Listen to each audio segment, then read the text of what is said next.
Alright, so solving formulas is another thing we can do. It sounds an awful lot like solving equations, and it is using the same sorts of ideas, but when I say solving a formula, typically we have multiple variables.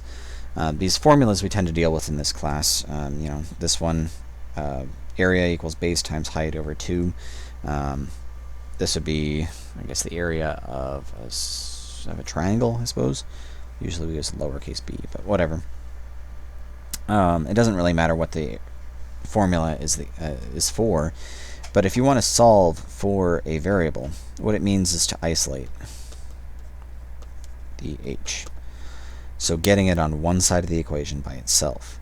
So we have currently this is solved for a because the a is on one side of the equation by itself. If you want to change this equation so that it's solved for h, we can do all the same sorts of things we've been doing. If we're trying to isolate the h, well, it's currently multiplied by the b and then divided by 2. So if I want to unwrap the h, then what I would do is first, let's see, b times h over 2. The first thing I'd want to do is get rid of that multiplying, or get rid of that dividing by 2. So I'll multiply both sides by 2, giving me 2a equals b times h. Next up, I'd want to get rid of the multiplying by b by dividing both sides by b. So we end up with h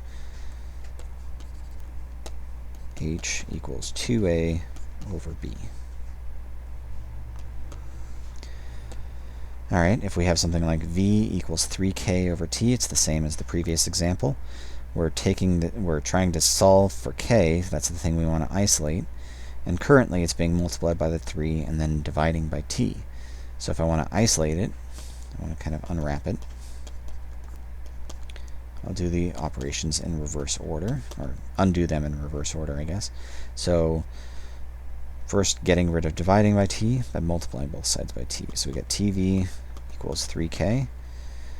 I want to get rid of the multiplying by 3, so divide both sides by 3. I get k equals tv divided by 3. Well, actually I shouldn't circle just that, because when we're talking about an equation, it's just as important to write the k equals as it is the tv over 3. Because if you just write tv over 3, it's not clear what you mean. So you need to write k equals tv over 3 if you're rewriting this equation solved for k. Alright, this one is a little bit more complicated. V equals pi r squared h minus ab. We're trying to solve that formula for h.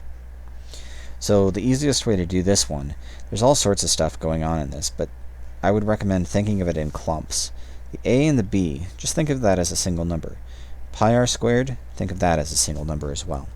If it helps to rewrite it as something else, call this x and call this y or something like that, you could, but I would recommend just getting used to kind of maybe putting parentheses around it and thinking of it as a single number. So this h, currently it's being multiplied by this number, whatever that stuff in parentheses, and then we're subtracting this other number, the stuff in parentheses there. And so if we want to isolate the h, I want to first get rid of the stuff we're subtracting. So that means I'm going to add ab to both sides first. So we get v plus ab on the left-hand side. This stuff cancels out. And on the right-hand side, we have pi r squared h.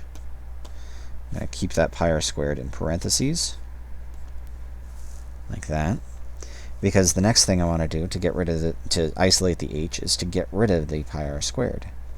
And as long as I'm thinking of it as a single number, it doesn't seem so bad to divide both sides by that single number, pi r squared. Now, when you're dividing, you do want to make sure you divide the entire other side of the equation by that number. You don't want to just choose one term and divide that one term by the number. That wouldn't give you the same thing. So I'm going to do v plus ab on the top part of my fraction and divide that entire thing by pi r squared.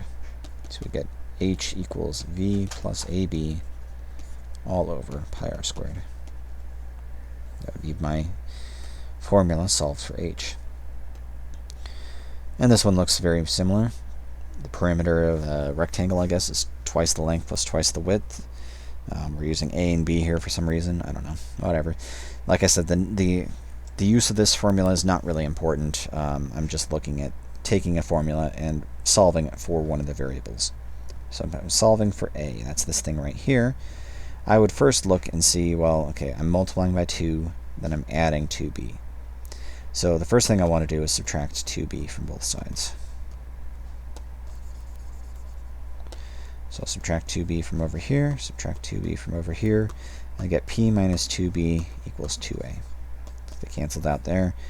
We get the subtraction on this other side. Next up, I want to get rid of this dividing or multiplying by 2, so I'll divide both sides by 2. We end up with p minus 2b on the top part of the fraction.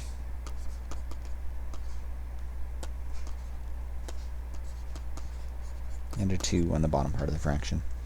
Yes, it is possible to split this up as two separate fractions. We didn't really go into those rules in this class, so I would just say leave it like that.